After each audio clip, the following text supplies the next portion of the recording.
بسم اللہ الرحمن الرحیم ابو علی سینا کی کتاب الاشارات والتنبیہات اور چھٹے باب کی چوتھی فصل جس کا عنوان ہے الملک۔ یہ اللہ تعالیٰ کا اسم ہے۔ اس سے پچھلی فصل میں آپ سے عرض کیا تھا اسم غنی کی تعریف۔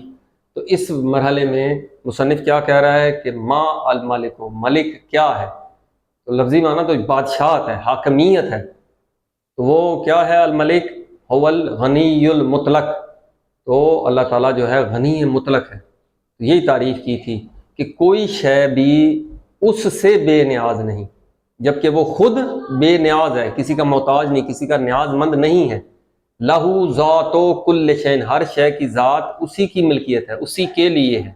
اسی لیے کہتے ہیں فکل شین غیرہ، ہر چیز جو اللہ تعالیٰ کے علاوہ جو ہر چیز ہے وہ اللہ کا غیر ہے، اور وہ جو بھی چیز ہے اس کے علاوہ وہ کیا ہے؟ مملوک للحق، اللہ تعالیٰ کی وہ مملوک ہے، ملکیت ہے۔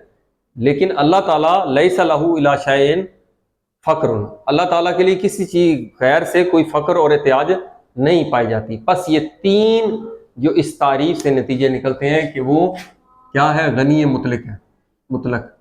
تو یہ پہلے بھی آپ سے عرض کیا تھا پچھلی فصل میں، یہ کون سا ہے؟ صفت سلبی ہے، ذات کے مرتبے میں اس کا کوئی غیر ہے ہی نہیں کہ اس کے لیے کوئی ایک وجودی صفت کو ثابت کیا جائے، بلکہ صفات ثبوتیہ بھی سلبی رنگ اختیار کرتی ہیں کہ اللہ کو عالم اس لیے کہتے ہیں، جیسا کہ حدیث میں امام نے فرمایا لا جہل فیہ، اسی طرح اس کو قادر اس لیے کہتے ہیں کہ لا عجز فیہ۔ تو یہاں پر بھی کہ بے نیازی یعنی وہ نیاز مند نہیں ہے، ایک۔ دوسرا یہ اس میں تعریف میں پایا جاتا ہے کہ ہر چیز جو ہے اس کی محتاج ہے، ہر شے جو اس کا غیر ہے اس حق تعالیٰ کی محتاج ہے، فقیر ہے، کیونکہ ہر چیز ممکن ہے اور ممکن کی ذات میں فقر ہے۔ ممکن کچھ بھی نہیں، اس کو اسی حق تعالیٰ کے وجود سے وجود ملتا ہے تو وہ موجود کہلاتی ہیں۔